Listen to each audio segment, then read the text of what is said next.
என் அன்பு குழந்தையே, எனதிந்த வார்த்தைகளை இப்போது நீ கேட்டுக்கொண்டிருந்தால் சர்வ நிச்சயமாக இது உனக்கானதே. நான் உன்னோடுதான் பேசிக் கொண்டிருக்கின்றேன். உனக்கான வாக்கினை தான் தரவும் இருக்கின்றேன். இறுதி வரை கேட்டால் இன்பங்களை சுமப்பாய்.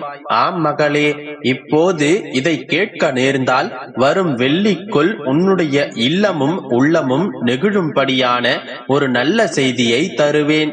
இப்படித்தான் கூறுகிறீர்கள் பெருமாளே, ஆனால் என் வாழ்க்கையில் இதுவரை நல்ல செய்தியே கேட்டதில்லையே என்று சலித்துக் கொள்ளாதே. என் தங்கமே, உன்னுடைய வாழ்க்கை இந்த பெருமாள் தீட்டிய ஓவியம். அதன் அழகை நீ ரசித்துப்பார். அதை உணரத் தொடங்கு. அதில் இருக்கும் ரம்மியமும் வர்ணங்களையும் கண்டு மகிழ பழகு. ஓவியம் என்பது நாம் பார்க்கும் கண்ணோட்டத்தில் தானே இருக்கின்றது. வானத்தில் இருக்கும் மேக கூட்டங்களை சேர்த்து பார். ஒரு ஓவியத்தின் உருவம் உன்னுடைய கண்முன் வந்து நிற்கின்றதல்லவா? நீ எதை நினைத்து பார்க்கின்றாயோ அந்த உருவமே உன்னுடைய கண்களுக்கு தெரிகின்றதல்லவா? எதையும் நாம் எடுக்கும் நினைப்பில் தான் உள்ளது. என் பிள்ளையின் வாழ்வு அழியாத அழகிய ஓவியமாக இருக்க வேண்டும் என்ற ஆசை எனக்கு மட்டும் இருக்காதா? உன்னுடைய வாழ்வில் நான் தான் ஓவியன். என் பிள்ளையான நீதான் நான் வரையும் ஓவியம். எந்த தவறுகளும் பிழைகளும் இல்லாமல் ஓவியம் வரைய கற்றறிந்த கை தேர்ந்த ஓவியர்தான் உன்னுடைய அப்பா. என்னை நம்பி உன்னுடைய வாழ்க்கையை தாராளமாக ஒப்படைக்கலாம். வண்ணங்கள் நிறைந்த அழகிய ஓவியமாய் நான் உருவாக்கி தருவேன். உன்னுடைய வாழ்க்கையில் நீ எத்தனை மைல்கள் கடக்க நேர்ந்தாலும், எத்தனை சோதனைகளை சந்திக்க நேர்ந்தாலும், எல்லாவற்றையும் கடந்து வர உன்னால் முடியும். எல்லாவற்றையும் கடந்து பாதுகாப்பாக வென்றெடுக்க உன்னால் முடியும். ஏனென்றால் காற்றாய், தண்ணீராய், நெருப்பாய், ஆகாயமாய் நான் உன்னை சூழ்ந்து உன்னுடைய இதயத்தின் துடிப்பாய், சுவாசமாய் உன்னையே சுற்றி கொண்டுதான் நான் வாழ்ந்து கொண்டிருக்கின்றேன். பஞ்சபூதங்களாக உன்னுடைய அப்பன் நான் இருக்க உன்னை வேறு துன்பங்களை தீண்ட விடுவேனா? பஞ்சபூதங்களாய் உன்னுடைய அப்பா நான் இருக்க உன்னை வேறு துன்பங்கள் தீண்ட விடுவேனா? என் இதயத்தில் கருவறையில் அரவணைப்பில் உன்னை நான் வைத்துள்ளேன். கலங்காமல் இரு. நீ சந்தோஷமாய் இருப்பாய். நான் சொன்னபடியே வரும் வெள்ளிக்குள் ஒரு நற்செய்தி உன்னுடைய வாயிற்கதவை தட்டும். நம்பிக்கையோடு இரு, நல்லதே நடக்கும். குழந்தையே, உன்னுடைய வாழ்க்கையில் கூடிய விரைவில் புது துவக்கம் வரப்போகின்றது என்று சொன்னேன் அல்லவா?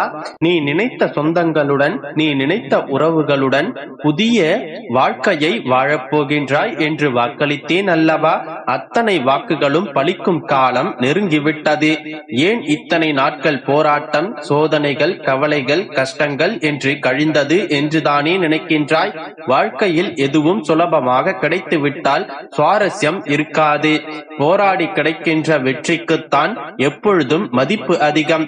கஷ்டப்பட்டு காணும் இன்பங்கள் தான் நிரந்தரமாக நிலைத்திருக்கும். அந்த கஷ்டங்களைத்தான் இத்தனை நாட்களாக நீ பார்த்து கொண்டிருந்தாய். அந்த கஷ்டங்களுக்கு பலன்களை இனி வரும் காலங்களில் அனுபவிக்கப் போகின்றாய். புன்னகையோடு தயாராக இரு.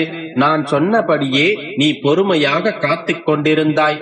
என் சொற்படியே உனக்கான முயற்சிகளை நீ செய்து கொண்டும் இருந்தாய்.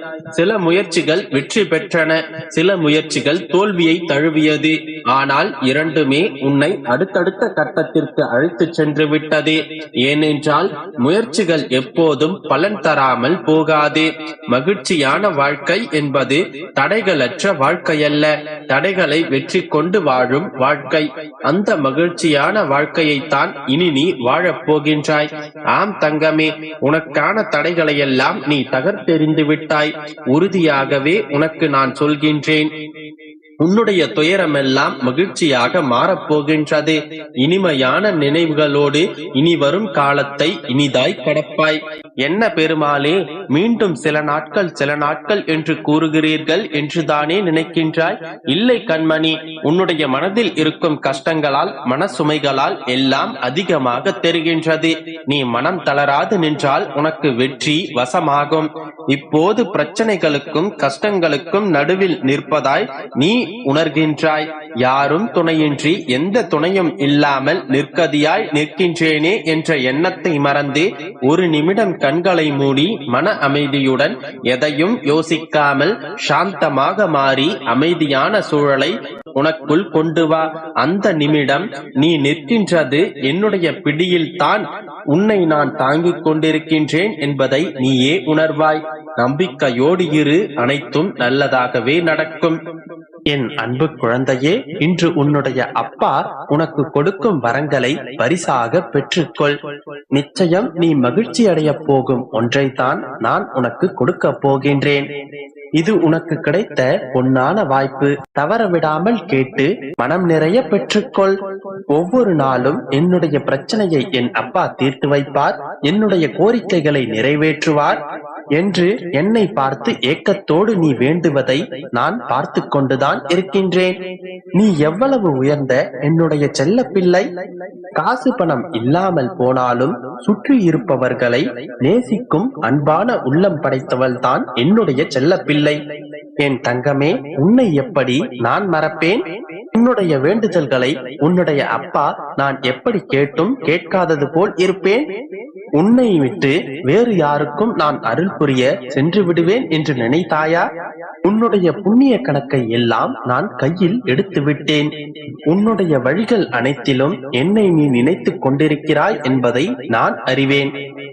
உன்னை நான் ஒருபோதும் கைவிடவும் மாட்டேன்.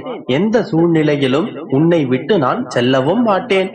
இது எல்லாம் என்னுடைய அப்பாவின் பொறுப்பு என்று அனைத்தையும் என்னுடைய பாதங்களில் சமர்ப்பித்துவிட்டு தைரியமாகவும் சந்தோஷமாகவும் இரு. உன்னுடைய குடும்பத்தில் உள்ள அனைவரும் என்னை வழிபடுகிறார்களா என்பதெல்லாம் எனக்கு கவலை இல்லை. அவர்கள் என்னை வணங்கினாலும் சரி, வணங்காவிட்டாலும் சரி, நீ என்னுடைய பிள்ளை. உன்னுடைய பொருட்டு உன்னுடைய குடும்பத்தில் இருக்கும் அனைவரையும் அரவணைப்பது என்னுடைய பொறுப்பாகும். உன்னுடைய குடும்பமே என்னுடைய கண் பார்வையில் தான் உள்ளது. அதனால் உன்னுடைய குடும்பத்தில் இருப்பவர்கள் யாரும் எதற்காகவும் பயப்பட வேண்டிய அவசியமில்லை. அதனால் தேவையில்லாமல் எதையேனும் நினைத்துக் கொண்டு வருத்தப்பட்டுக் கொண்டிருக்காதே. என் பிள்ளையே, நீ உன்னுடைய வாழ்க்கையில் தத்தளித்துக் கொண்டிருக்கிறாய் என்பதை நான் அறிவேன். உன்னை நான் என்னுடைய கரம் பிடித்து இறுக காப்பாற்றிக் கொண்டிருக்கிறேன். இன்னும் சிறிது நாட்களில் உன்னுடைய வாழ்க்கையில் இருக்கும் அனைத்து பிரச்சனைகளும் மாறப்போகின்றது. எனக்காக யாரும் இல்லையே, என்னுடைய வாழ்க்கையில் எல்லாம் தவறாக நடக்கின்றதே என்றெல்லாம் புலம்பிக் கொண்டிருக்காதே. உன்னுடைய அப்பா நான் உன்னோடுதான் இருக்கின்றேன். என்னுடைய பிரச்சனைகள் எல்லாம் எப்போதுதான் முடியும் என்று எப்போதும் என்னையே கேட்டுக் கொண்டிருக்கிறாய். என் செல்லமே, உன்னுடைய துன்பங்கள் பிரச்சனைகள் எல்லாம் இப்போதே முடிந்து